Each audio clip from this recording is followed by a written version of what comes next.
আজকে একটি গুরুত্বপূর্ণ বিষয় নিয়ে কথা বলবো। দেখেন আপনারা শেয়ারের ডাটার গুগল শেয়ারের ডাটা দেখেন কিভাবে আপনাদের সকল কিছু গুগলে চলে যায়। তো প্রথমে আপনারা ঢুকে যান সেটিংয়ে। আমি সেটিংয়ে ঢুকে গেলাম।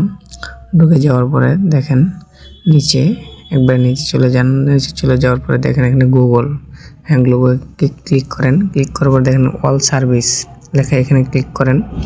তারপর নিচে যান। নিচে যাওয়ার পরে দেখেন এখানে লেখা আছে পার্সোনালিজিস ইউজিং শেয়ারের ডাটা।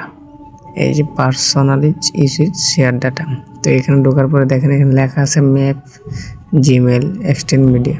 তো এইগুলো আমার অফ, তো চালু করলাম। তো চালু করে এগুলো চালু থাকলে আপনাদের সকল ফোনে যদি এগুলো চালু থাকে তাহলে সকল আপনি ম্যাপস যে কেউ ট্যাগ করে আপনার কাছে আসতে পারবে, জিমেলে সকল কিছু চলে যাবে এবং আপনার এক্সটেন্ড মিডিয়া যা কিছু দেখবেন আপনারা সকল কিছু কিন্তু গুগল ড্রাইভে চলে যাবে। তো এইগুলো আপনারা অফ রাখবেন, কারণ সকল কিছু নয়তো গুগলে চলে যাবে। আমারটা এই যে আমি অফ করে দিচ্ছি। তো আরেকটা বিষয় কথা হচ্ছে যে আপনাদের ফোনে যদি চার্জ কম থাকে তাহলে নিচে যাবেন। যাওয়ার পরে দেখেন এখানে লেখা আছে ইউজ ডায়াগনস্টিক। এখানে এই যে এখানে ইউজ ডায়াগনস্টিক এখানে ক্লিক করেন। ক্লিক করার পর দেখেন এখানে যদি চালু থাকে তাহলে সেটা অফ করে দেবেন।